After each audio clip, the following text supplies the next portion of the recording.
Hello everyone and welcome back to the Oxford Online Maths Club. My name's James and I'm joined today by Francesca. Hello. Francesca is one of our DPhil students and Francesca's our guest today. We're going to talk about some maths that Francesca's working on. If you want to join in with live conversation, then you can join the chat below at slido.com/OOMC.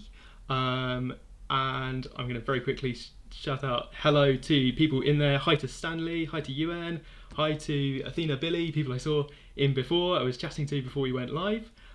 People are asking questions in there. People are talking to, as well, a couple of current students. We're joined today in chat, as well as me answering questions. We've got Katie, who's a current undergrad student, and we've got Nang Nang, who you might remember from the talk on Minecraft speedrunning a while ago. Brilliant. Okay, hi Raphael, hi Lucy, hello Molly. People saying hello to Francesca as well, which is really nice. Right, okay, so coming up, plan for today. Francesca's got some slides, and Francesca's going to tell us about Francesca's maths. And then if there's time in the second half, I'd like to tell you about some braid patterns that I've been thinking about. Right, I'm going to try and turn on the slides. Let's see if we can do that. We've rehearsed this. Yay. Right. Look at that. Look at that indeed. Okay, is the sound... Let's very briefly, sorry, comment. Nobody's telling me that the sound is terrible, so I think the sound is okay. I'm going to hand over to Francesca. Over to you. Thank you. Well, hi everyone. I'm Francesca, and today I'm going to be talking to you about the maths of infectious disease outbreaks. So first of all, a little bit about me. That's me on the left. I studied the 4-year maths course, the MMath at Oxford, at Merton College, which you can see in the picture at the bottom here. And I'm now in the second year of my DPhil, or PhD, in the maths department, working on mathematical epidemiology. So building mathematical models to help us understand how infectious diseases spread through populations and how we can control them. And that's what I'm going to be talking to you about today. So I hope you'll find it interesting. So after the year we've had, I don't think any of you need me to tell you that infectious diseases are still a really major problem, with COVID-19, of course, being the obvious example. But there are many other dangerous infectious diseases that are still around and are still a massive issue. For example, Ebola, malaria, the HIV virus that causes AIDS, and so on. And in fact, actually, only one of the diseases on this slide has actually been completely eradicated, and that is smallpox. It's one of 2 infectious diseases that have ever existed that we've actually, as humans, managed to completely get rid of. The other one being a little-known livestock disease known as rinderpest. So understanding how these diseases spread and how we can control them remains a really important area of research. So why do we want to be able to model them mathematically? Well, really, the main advantage that mathematical modeling has is that it allows us to predict what is going to happen in the future of a disease. And this allows us to do 2 things. First of all, it can help us answer questions about the likely impact of that disease. So things like how many people do we expect to be infected in total? How many do we predict will need hospital treatment? How many fatalities there will be, and so on. And these are all things that you need a predictive mechanism to actually be able to answer. You can't just rely on experimental data. And of course, the second big advantage of mathematical modeling is it can help us figure out how to control diseases. So answering questions like how effective will different control mechanisms be? What difference will closing schools make? How many people do we need to vaccinate? And so on. So the power of maths here is that, of course, these are questions you can't really answer experimentally for various reasons. Ethical considerations, not least amongst them, but practical considerations as well. So how can we actually go about using maths to model a disease? Well, the most common approach that you might have heard of is to use what we call compartmental models. Now, the basic idea of compartmental models is that we split the population up into different compartments and track how individuals progress between those compartments. So pretty much the most simple example of this is what is known as the SIR model, which is what I've got on my screen right now. So here we split our population into 3 groups, S for susceptible, I for infected, and R for removed. Every individual starts off in the susceptible compartment, and then when they get infected, they move into the infected compartment. And then when they either recover or die, they move into the removed compartment.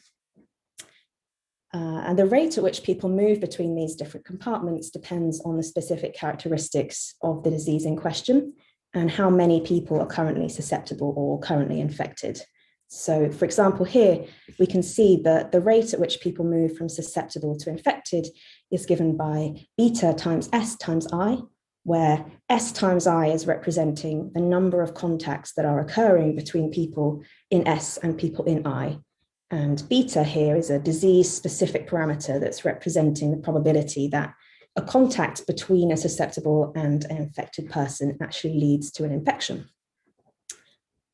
And similarly, the rate at which people progress from the I compartment to the R compartment is given by mu times I, where I is, again, the number of infected people, and mu is a disease-specific parameter, again, that's governing basically how long it takes you to recover or die. And the nice thing about using compartmental models is that they have very nice differential equation representations. So for this model, it's given in this purple box here. So each of these things, ds by dt, di by dt, and dr by dt, are representing the rate of change of the number of people in the S compartment, the I compartment, and the R compartment. And those rates can be written down in terms of these beta Si and mu I rates that are marked on the diagram above. So for example, for di by dt, the rate of change of the number of infected people is exactly this beta Si rate at which people move from being susceptible to being infected, but then minus this mu I rate at which infected people leave the I compartment and recover. So what does this actually look like? Well, in this little animation here that I'm about to play, I have plotted the solution for I, so how the number of infected people changes over time. So if I play that, you can see that starting off with just one infected person, the number of infected people shoots up as those people infect one another, and then eventually reaches a peak and then drops back down as those infected people recover. So this model is quite nice. It's quite easy to work with. But what it doesn't take into account is the inherent randomness that's actually going on with a real life epidemic. So for example, what happens if that first person who is infected actually recovers before they go on to infect someone else? You might get a different type of behavior, and that kind of nuance is not captured with these models. So a second type of model. Ooh, sorry, Francesca, I'm going to interrupt because I've been keeping an eye on chat, and somebody asked a really good question about initial conditions or where you start from. So I think for your lovely animation, you've started from a particular number of people infected. Yeah. I guess the question is, what would you start for the number of S people and the number of R people? Can you remember what initial conditions you used for that? So for this particular example, I kind of arbitrarily chose a population of 1,000 people. So here, the initial I is 1, and the initial S is 999, and the initial R is 0. The idea of choosing parameters like that is that quite often we're interested in modeling what happens when a disease first arrives in a population. So the kind of number of initial infected people is going to be quite small. So if sort of one infected person arrives in our population that's otherwise totally susceptible, what's going to happen then? So that's why I've chosen conditions like that. But in reality, of course, your populations will be a lot bigger than 1,000. I suppose people might be immune already. So there might already be some, I guess if people start off immune, they start in the R category? Yeah.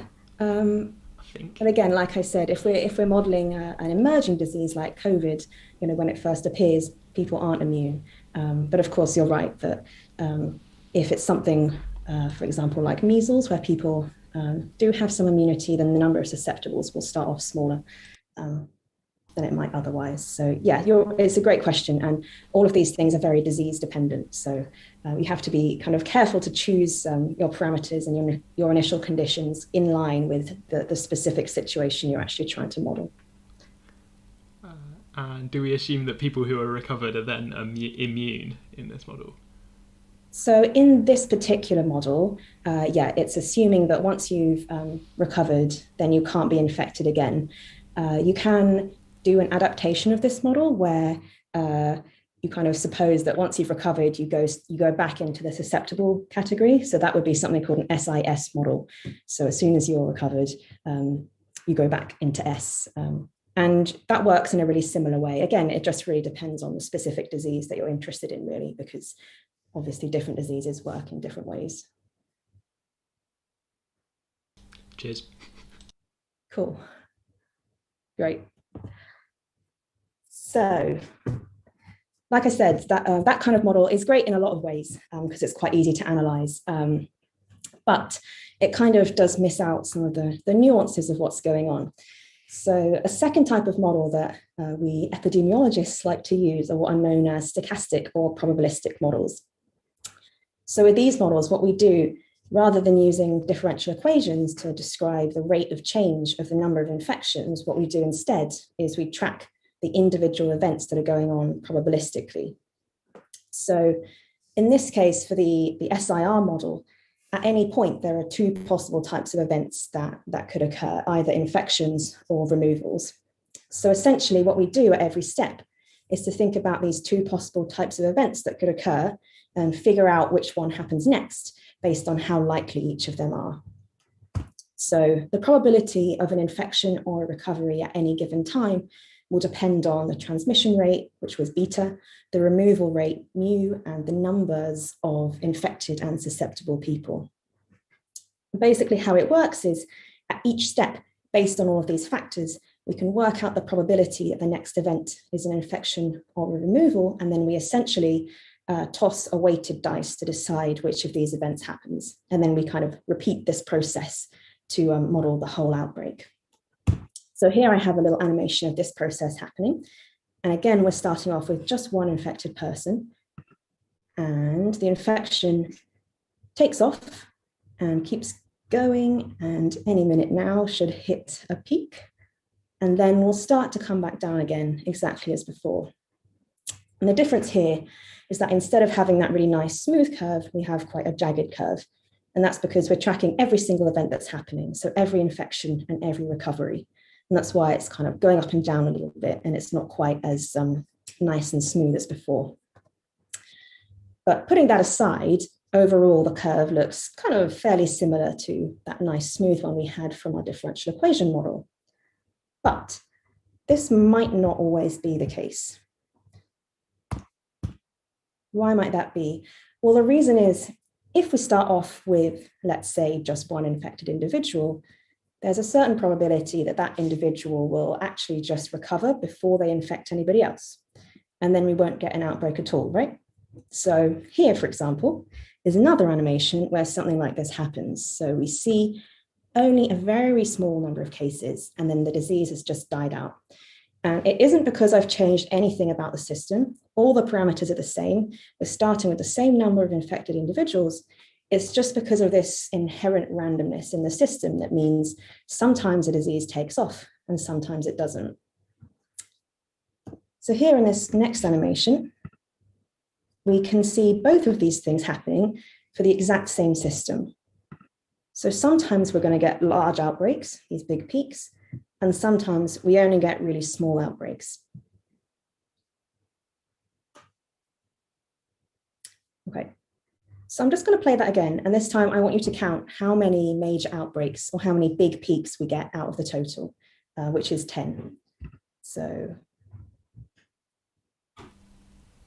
this is like the probability of having a big pandemic, right?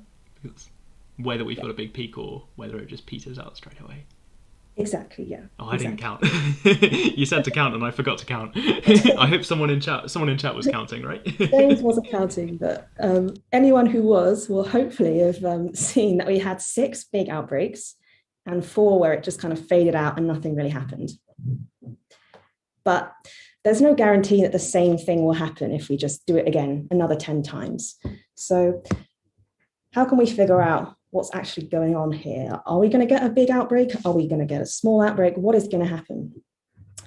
Well, A way of kind of looking at that is to run this same simulation loads and loads of times. So here I ran it 10 times. I'm talking now, let's run it like 100,000 times. And every time record how many people are infected. So are we getting something like this big peak where, well, in this instance, 157 people were infected, or are we getting something where like 1 or 2 people are infected? And if we do that, come on, PowerPoint. This is what we get. So in this graph here, on the x-axis, we have the maximum number of people infected in the outbreak, so the height of that peak. And on the y-axis is the proportion of the trials out of those 100,000 simulations in which that happened. And you can see it's quite clearly divided into 2 sections.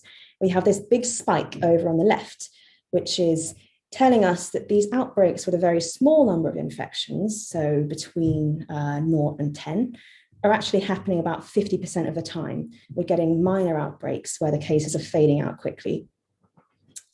But then over here to the right, we have the major outbreaks. Now, these bars aren't quite so high because there's a bit more variance in the size of the major outbreaks, but so we have them sort of spread out over a wider range. But of course, hopefully it won't take much to convince you that since I've got half of them over here in this big spike, if we add up all of these bars, we'll get the other half. So we have these major outbreaks occurring 50% of the time. I'm going to interrupt there, sorry. So you got 50% probability, but it was it 6 out of 10 that came back from your previous simulations? Well spotted. We were counting after all. I've been reading chat. So, like I said, for this particular graph, I ran that simulation 100,000 times. So this is like a really good indication of what's going on because I've run it so many times, the kind of variability is getting smoothed out a little bit. On the previous slide, I only ran it 10 times. So that's quite a small number of trials, really. And it's possible that, if I ran it 10 times, I might get a major outbreak every time, or I might get a minor outbreak every time instead. I guess you can think about it like a binomial distribution, right? You have a certain number of trials, a certain probability of observing a major outbreak. You're not going to see the same number every time. That's just not going to happen. But because we've run it fair enough, I'll let you get away times, with 6 out of a one half probability. Well, 6 out of 10 doesn't seem suspicious to me. That's good. 6 out of 10 is fairly close to 5 out of 10, right? So given that it was only 10 trials, I'm the expert here. I'm telling you. Okay, I'll back down. Someone asked a much better question in chat, which I feel like I should do. Why are there no medium-sized outbreaks? It's like all or nothing, right? There's like a major outbreak or a tiny outbreak, nothing in between. Yeah. So it's kind of a tricky concept to get your head around slightly. The idea is that when you only start off with a very small number, like 1 or 2, the chances of it dying out completely are quite high. But if it doesn't die out immediately, if it sort of starts to increase, then as soon as it starts to increase a little bit, it's actually very unlikely to then sort of suddenly completely die out. So at that point, it then starts to sort of mimic the behavior of the differential equations. So the kind of real difference is coming in right at the beginning where you've got a very small number of infected people. That's when the probabilistic part kind of makes a big difference. As soon as you get up to, 20 people infected, it's pretty much just going to take off because the chances of it dying out from that point are just really small, basically. Right, so it becomes like a sort of one-way street at some point, I suppose, after you've... Yeah, it's like once it reaches a certain size, you can't really stop it from spreading anymore. Okay, right, good. I think this is an interesting graph. Sorry to interrupt you again, but interesting graph that people in the chat wanted to ask about. Sorry, carry on. No, it's good. If people have questions, definitely keep interrupting me if they have more. So yeah, like I said, here we have a 50-50 split, which has been discussed. But I should say this 50-50 split is definitely not a universal result. This is just for this particular case, for the parameters I've chosen for this example. So it's not going to be the case in general that it's always going to be divided exactly in half.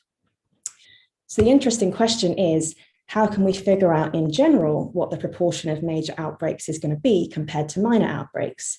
And that's interesting because that's basically telling us what is the risk of seeing a large epidemic, which is something we'd like to know, right? We want to make sure that that thing is small, because if it's big, then we need to worry about it.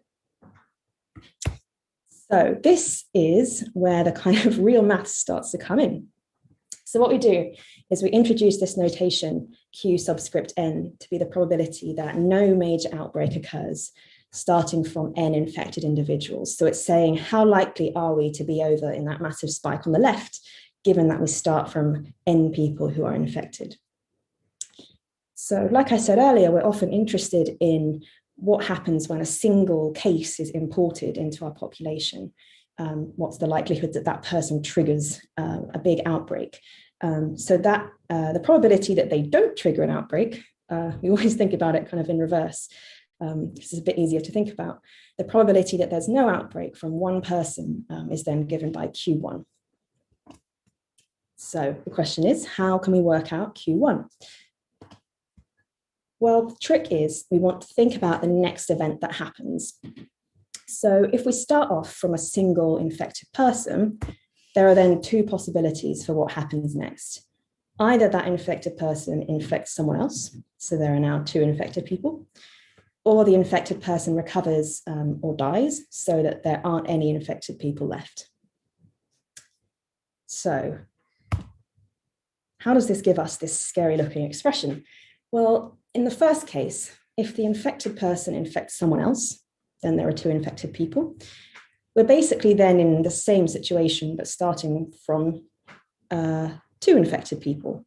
So we want no outbreak to occur starting from those two, and that probability is Q2. And we have to weight that by the probability that we're actually in this situation where the first thing that happens is an infection. Alternatively, if the first event that happens is actually a recovery or a death, then we end up in this situation where there are no infected people left.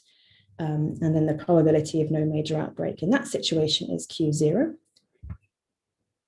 And once again, we have to weight that by the probability that this is indeed the first event that happens, the probability that a recovery or a death happens first. So we're sort of thinking conditionally based on what's going on first. And what will happen if we end up in each of those two possible scenarios. Okay, well, that's great. Still looks a little bit scary at the moment. So how can we simplify this a little bit? Well, first of all, we can actually simplify our Q2 and our Q0. So Q2 is the probability that no outbreak happens starting from two infected individuals.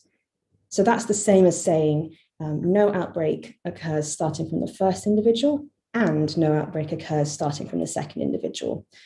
So we can think about that as two separate possible outbreaks starting from one person that both need to not happen. And we can therefore write that as Q1 squared.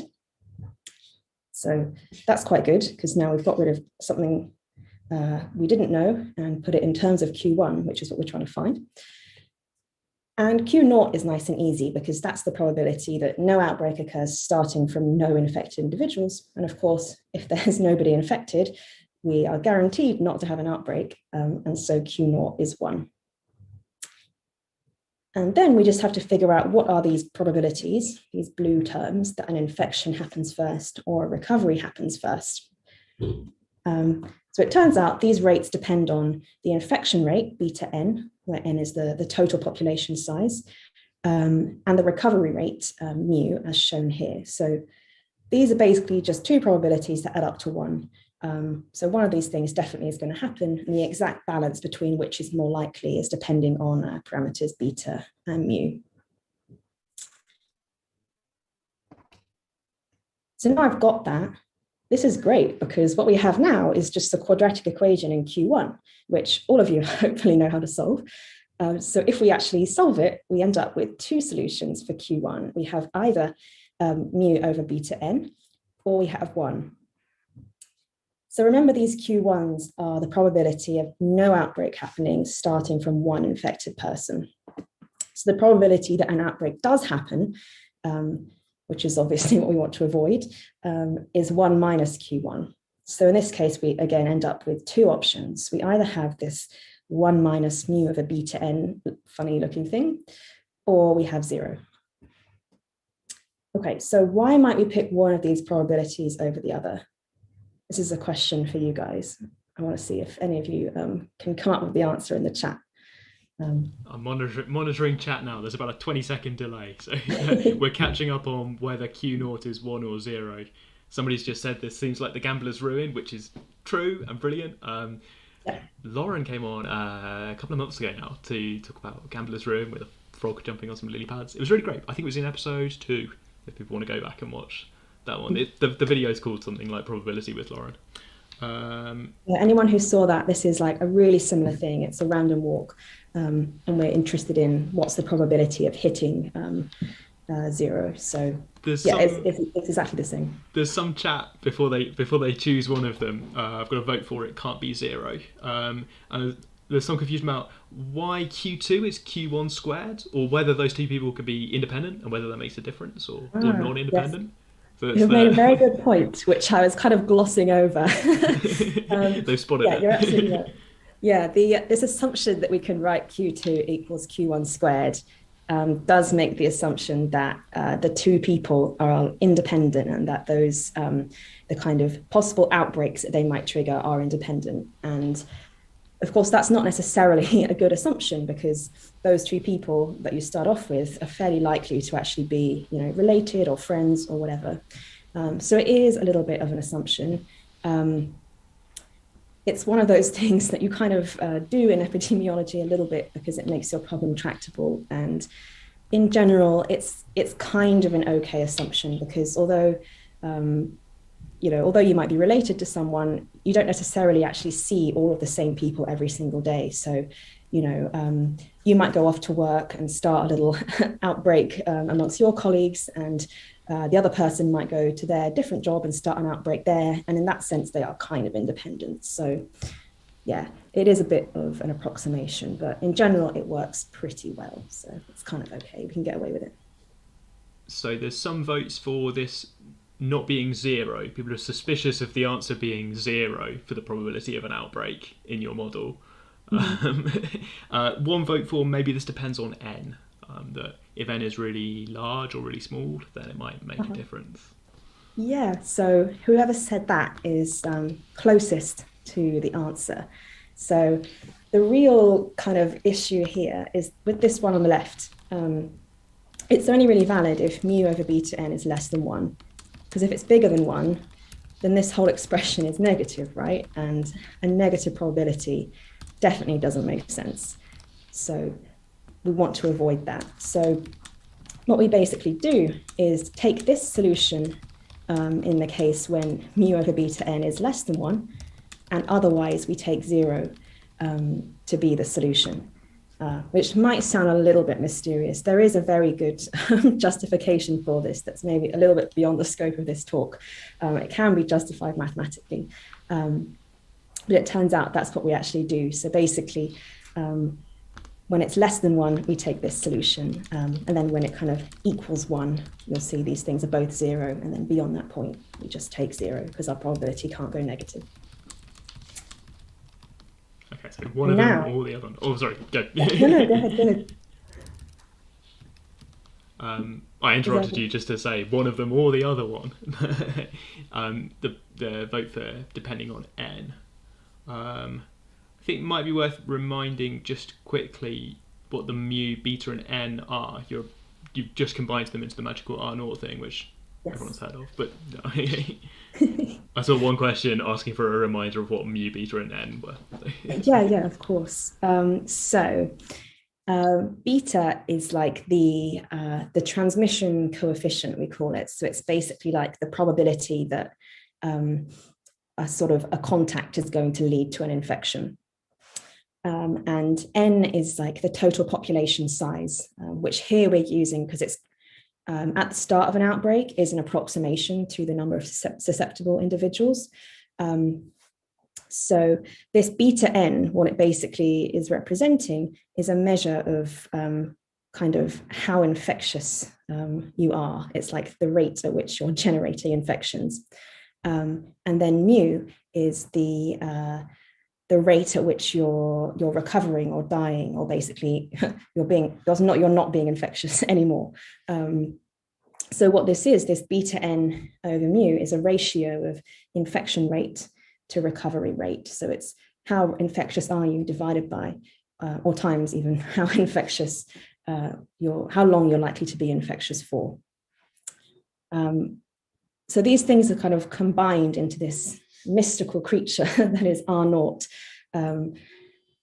And it might not be that intuitive, but this is actually totally equivalent to the definition that you might be more familiar with, which is R0 is the expected number of infections that a single infected person causes, which is the definition they tend to go with on the news, I think. But it is actually an exactly equivalent definition. And using this, we get this famous result that the risk of an outbreak is 0 if R0 is less than 1, and is 1 minus 1 over R0 if R0 is greater than 1. So where you've probably seen on the news that to control COVID, we need to get R0 less than 1, this kind of argument is exactly where it's coming from. If R0 is less than 1, then the probability that an imported COVID case is going to lead to a massive outbreak is negligible. Whereas if R0 is greater than 1, then we have a non-zero probability of actually observing a major outbreak. And of course, we don't want that to happen. That's something we want to avoid.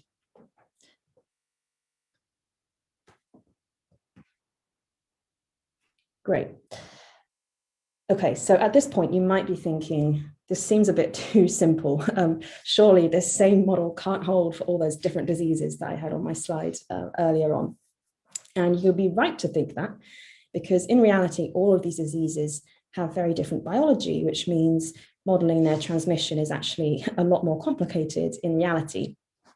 So for example, something that's pretty well known at the moment is the possibility for pre-symptomatic or asymptomatic infection, where people are infectious before they actually develop any symptoms. And that's actually a feature of lots of diseases, not just COVID. So here are some more famous examples: measles, Ebola, polio, and flu.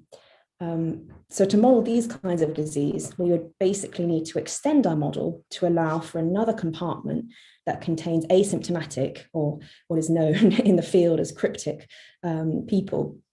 So we end up with what's known as an SCIR model for susceptible, cryptic, infected, removed. But then you can basically apply the exact same techniques. It's kind of exactly analogous, just a little bit messier to do the algebra, but pretty much the same principle. Another complication is that, of course, not all diseases are spread through person-to-person contact. Some diseases, for example, are spread by vectors. So malaria, which is spread by mosquitoes, and plague, which is still a thing. I know people think it's not, but it is actually still a thing, which is spread by rats. So for these kind of diseases, we need to actually build what we call vector host models that take into account the infections in the vector population as well, and the contacts between the vectors and the hosts, and do that explicitly. So that, again, is another different kind of compartmental model. Again, the same kind of principles, just more compartments and more parameters to choose to describe the rates at which you kind of move from compartment to compartment. And then, of course, there are other possibilities, like, for example, with cholera, which is transmitted through contaminated water.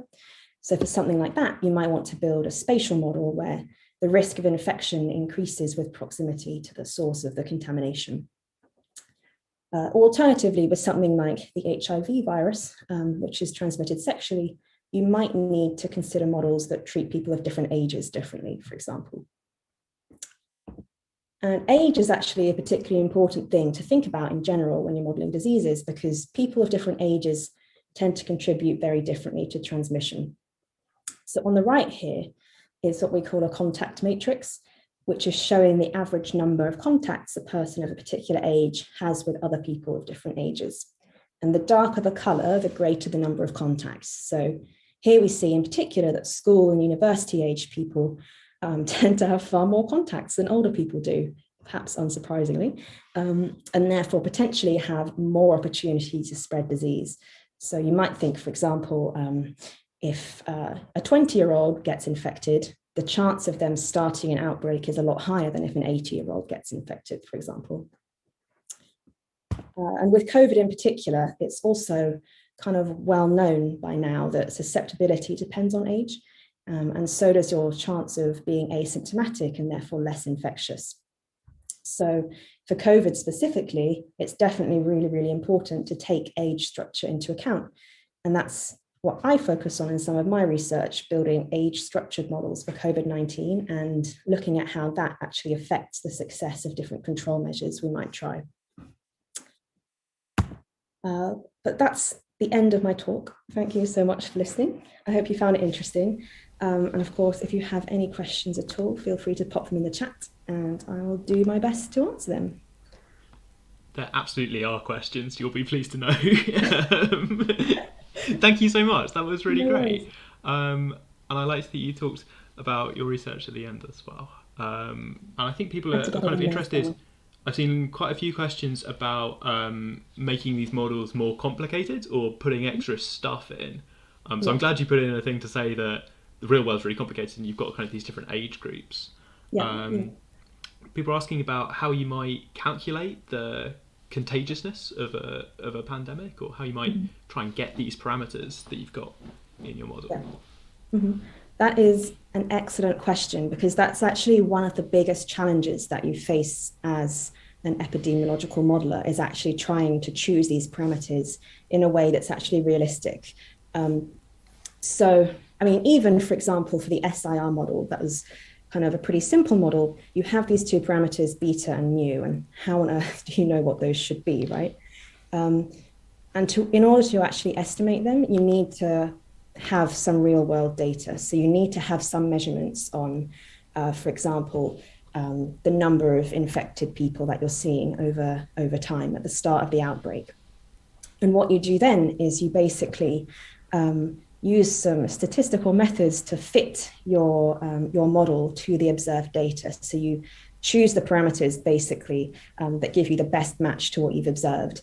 And then you kind of, from that point on, can project forwards in time by using those parameters.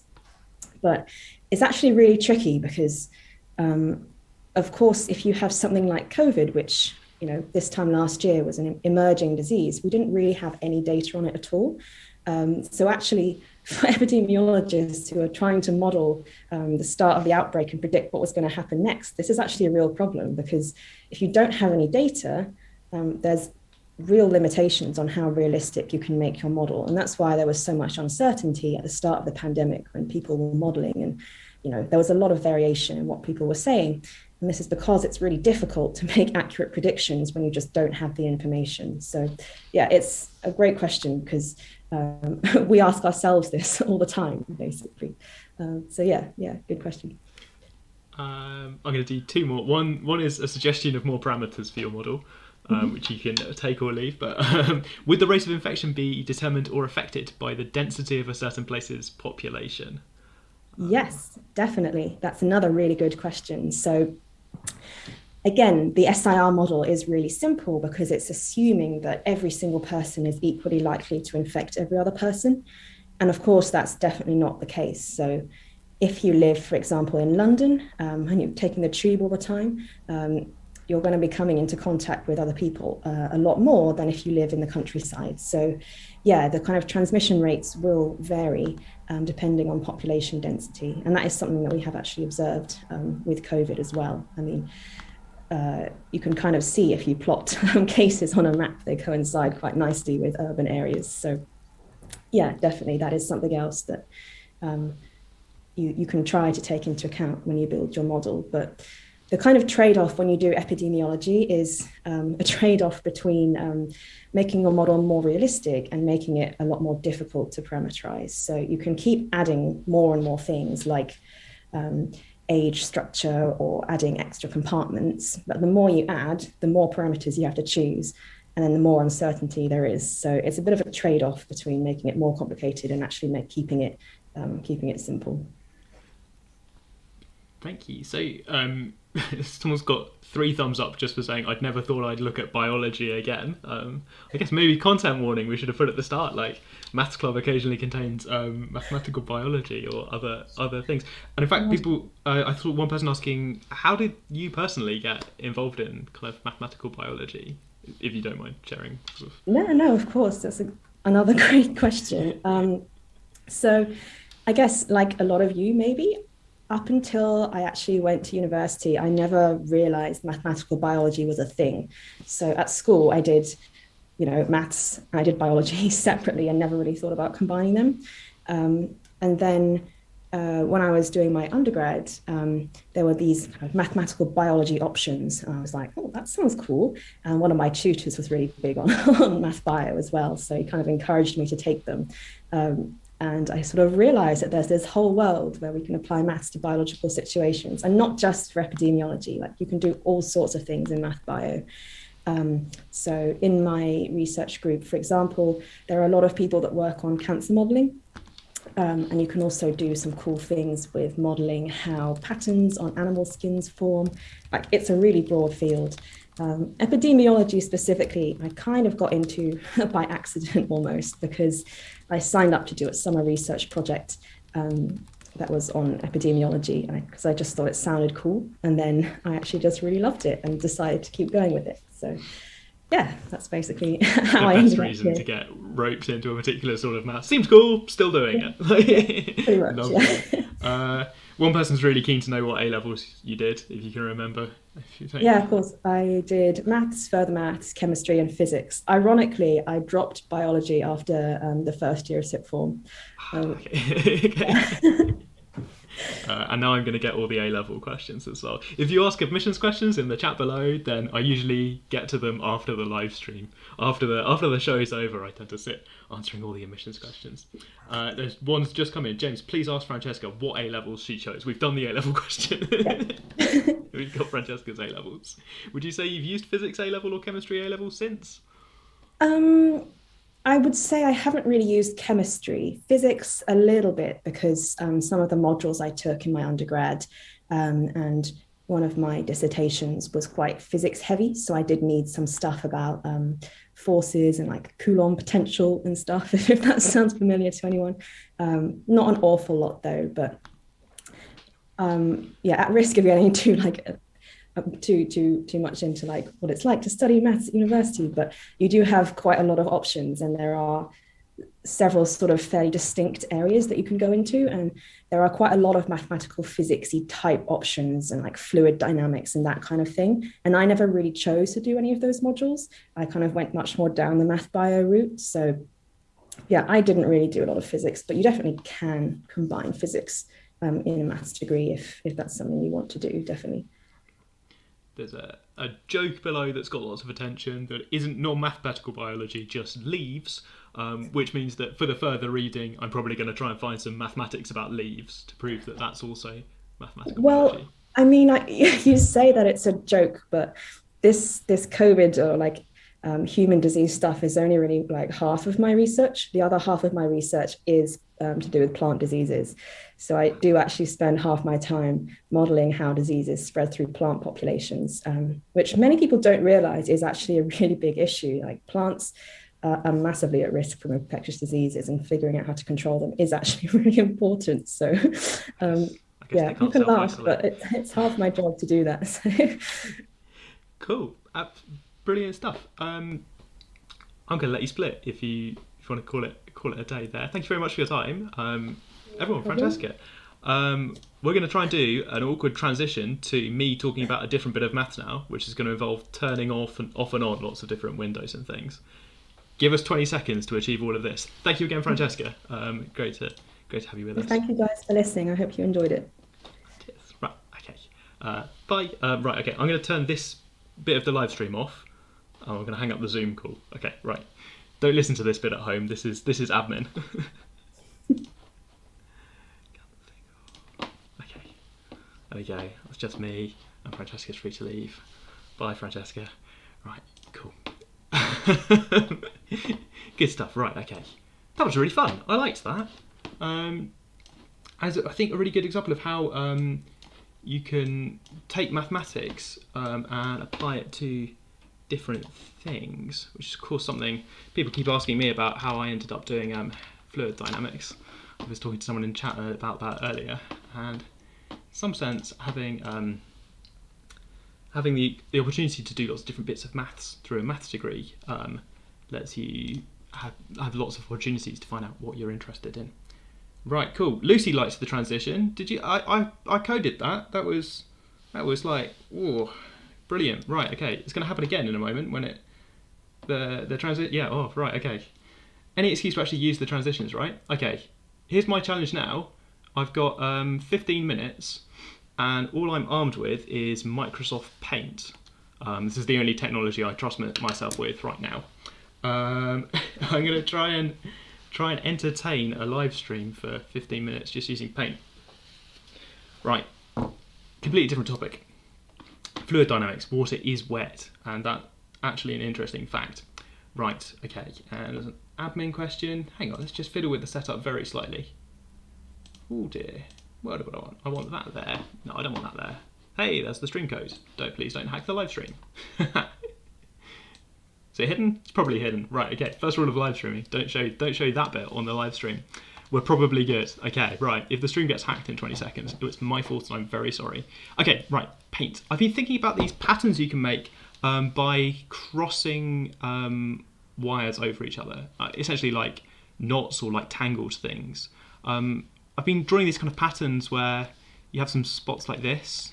And what you can do is you can join things up in straight lines, or you can join things up by having a kind of crossover, like this. You could cross two wires over, and these are quite nice. You can sort of join them together, right? So after crossing over these wires, I might decide that I want to cross over these wires next, and doing one of those then the other gives me this kind of joined together pattern of things crossing over each other, which is quite nice. So I've been messing around with that and trying to come up with patterns like that, and thinking about the notation that you might use. Now there is some mathematics behind this that I went and looked up, and I went and checked what notation mathematicians use for this. But I want to try and explain where that notation comes from, and then I'm going to set you some puzzles. I've had some feedback that the maths club has too much talking and not enough doing, so we're going to try doing some maths as well as talking. He says, well. Absolutely fail. Who else wants to see James draw more animals? Right, okay, we'll see. Okay, so I kind of think these two things are kind of different operations, right? There's like this first thing, cross the left ones over, and there's this second thing, cross the right things over. So I could think about having some points where I do a left cross, and I've been calling this kind of like type 1 or something. Type 1, maybe I do like a 1 in a circle to mean this sort of crossing, and the other sort as type 2. And I've realised where the edge of the screen is, so I'm going to try and keep everything on the screen. Ha ha ha. Kind of a 2, like that. So cross the left ones or cross the right ones over. And you can combine these together, like I said, by kind of stacking the pictures up to explain, like, first there's a crossing over here, and then there's a crossing over there. And you can use this to build some kind of interesting things. I suppose, importantly, the first thing that I check when I come up with things like this is, does the order matter? It'd be nice if we could just switch the orders around. So what I'm going to try and do is 1 then 2, and I'm going to try and compare that to 2 then 1. I hope that makes sense. So I'm thinking about these crossings. And seeing when I stick them together, does the order matter? So if I do 1 first, like this, and then I do the second sort, then I end up with something like this. So putting all that together, hey, that's the picture up there. I could have just copied that. Never mind. Putting all that together, I've got, I guess, a string that goes left up to the top right, and I've got 2 strings behind that kind of shuffle out of the way. 2 then 1 would look something like, I would do 2, and then I would do 1 is this sort of crossing over.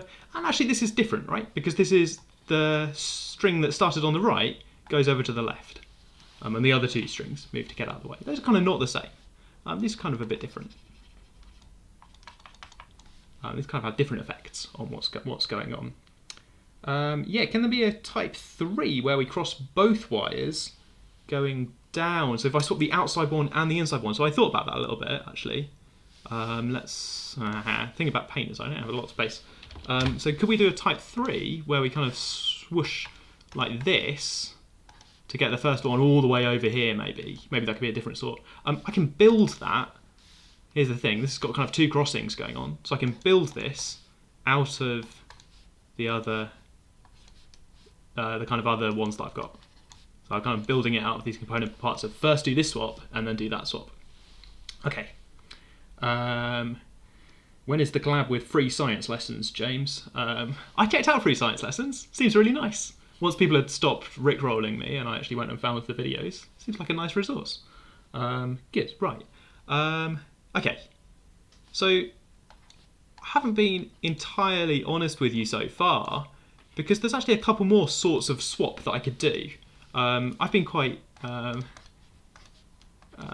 sneaky and just shown you ones where I go left over right when I do my crossings. I called that number 1. I had number 2 where I did this crossing. But there's some other ones that I could have. I could have right going over left. And I suppose there is the identity swap where you don't cross over anything. Sure, yeah. That's I guess one way of joining up the dots. That's allowed. I want to show you these two though. These are kind of interesting. So there's this one where you swap over the left 2, but you go right over left. And there's this one where you swap over right over left over there. Now I was going to call these 3 and 4, or 1B and 2B or something. But it turns out there's actually a nice way of thinking about this as kind of, this is sort of the inverse of 1. Somebody in chat has said something about mirrors, and I think they're thinking about something slightly different to me. This one's called the inverse of 1. Here's why. If you do 1 first, and then you do this one, then you end up with something that you can untangle. So if I do this one first, let's colour code these a little bit. If I do this one first, and then, oh, maybe that's not a good way to label things. If I do this one first, and then I do this one, then I get something that I can untangle. So there's quite a lot of, are there infinitely many things we can do because we aren't using a fixed 3x3 dot grid? I suppose in a way there's lots of ways we could join these lines up in a kind of curvy way. I suppose because I'm thinking about this with terrible handwriting and also kind of vaguely topologically in some sense. I'm thinking about how the connections work and how the crossings work. Like the London Underground, someone said earlier. I'm thinking about that kind of way that it doesn't kind of matter where you go along the way, thinking about what the outcome is. I guess I'm thinking about what I can deform. If this was string or the headphone cable for my headphones, because I'm from a generation where we had headphones with wires. But if you've got wires tangled, which is something that used to happen back in the 2000s, then you have you could think about these things deforming, so that you try to lay out the tangle that you've got and lay it out in a format like this, 1 crossing at a time. Okay. Can you do 1 twice? Yes, you can. You can do 1 twice, and that gives you something interesting. Let's think about doing 1 twice. Okay, so these things have kind of got inverses. There's a way to undo the mess that you make. If you do this mess, then you can kind of undo it by doing that. I quite like that. It feels a bit like having 3 and -3. When you add them together, they kind of cancel out. Cool. I'm so confused. Where is this going? Yeah. I'm not even sure this is going anywhere. I'm just showing you some patterns you can draw. I suppose I'm going to get towards a picture of all of knot theory, but that might be more than 5 minutes away, which is what I've got left. Someone said, can you do 1 twice? I think the answer is yes, you can do 1 twice. You get something nice like this. That's quite nice. So here, these first 2 wires, or strings, whatever they are, they end up back where they started, but they're tangled together. There's no way to untangle that, right? To get back to straight lines. So this is kind of a different tangled picture compared to the straight line stuff. People in chat are requesting particular sorts of pure maths and just pure maths in general. More rigorous pure math stuff. Should we do some number theory? We could put some number theory back in again. And somebody else asked about applications of knot theory. And I know some applications for knot theory, but they're more complicated than what I was planning to say next. So I think I'm going to not say them until the end. Okay, so we've got this kind of nice picture of knots, or tangled strings at the moment. The way to kind of make them into knots in the proper mathematical sense is to imagine joining them up top to bottom. So you can imagine, or maybe if we imagine having like a sort of portal at the top here, and also a portal at the bottom over here, then, oh, hello on that blue. Then you can imagine what would happen if you kind of join these top points to the bottom points. So this is going to really exploit the fact that they're tangled together. And I'm just thinking about, I've done some tangles. I've got some kind of basic notation of what a basic crossing or basic tangle is. I'm trying to work out what happens along the way if I join this up. Okay, so if I put some portals in, then if I start here and I follow this string along here, and I go back to here, and this comes in, joins up over here. So that's kind of nice. And this string comes around and joins up over to here. So they come back and join back to where they started, but these two are kind of tangled together, which is sort of nice. I suppose a boring way, if you don't want to do portals, then something else you could do instead is to cut these things out and sticky tape the top to the bottom, so sort of roll this up. So you've drawn your pattern with crossings and stick this together. So maybe this is like glue this tab to this tab, like that. Or if you're feeling very, very boring, then instead of cutting and sticking anything, you can take the pattern of crossings and say, I'd like to know what happens if I stick the top to the bottom, and just do that by drawing extra loops in to loop the top round to the bottom. No more crossings, just loop everything together. And now they're starting to look like knots, or they're starting to look like tangled loops or something, right? This loop on its own on the right is kind of just a loop on its own, but these loops on the left are kind of interestingly interlocked. It's not a very good picture, but these loops are actually locked together like two rings in a chain, which is kind of an interesting setup. So somehow this description of twisting captures a lot of the ideas about what it means for two links to be joined together. Okay, I thought this notation was quite nice. It gives you a way to describe twisting things. The sort of interesting questions that actually I'm getting people in chat a little bit. Talking about, if you do sigma 1 and sigma 2, or if you do the two operations in different orders, can you make other stuff? And that's true. What is happening right now? Yeah, I'm just sort of sticking things together to see what I can make. I'm trying to describe different patterns to see what happens. I guess let's turn this into a question. So if you do a type 1 crossing 3 times, stick the ends together, what shape do you get? So practically that means something like do this crossing, I'm going left to right now, do this crossing 3 times, stick the ends together. What is this? So with 2 crossings, someone suggested 2 crossings in chat, sticking the ends together gave me these 2 nice interlocked loops. If I do 3 crossings instead, what on earth is this? What if I do 4 crossings instead? What are we making here? What are these? Is this some sort of extension of interlocking loops? Can we do other stuff by having other sorts of other crossings to loop things around again? And it turns out that you can make any sort of knot out of these crossings, sticking the ends together again. Good, right, okay. Thought I'd throw in some knot theory just to fill out time. People are requesting number theory pretty hard right now. Episode 0 vibes, yeah. It's got that James talking on his own. Right, cool, okay. Might be some more of this sort of thing in further reading, so if it's your first time joining us, then welcome along. every week after the live stream on Friday, we post some more resources. So if you want to read more about the stuff that we talked about on the live stream, there's some resources posted on Friday. Sometimes some questions, sometimes some curve sketching, some questions that we set for people to have a go at home. But I think I'm going to stop the live bit there. Yeah, what is happening right now is like the most common. What is this? What is this? Is it something to do with matrices? Yeah, okay. I think the best thing I can say about this is I'm trying to show you something you haven't seen before, something you haven't investigated before, in the hope that someone might be tricked into investigating it.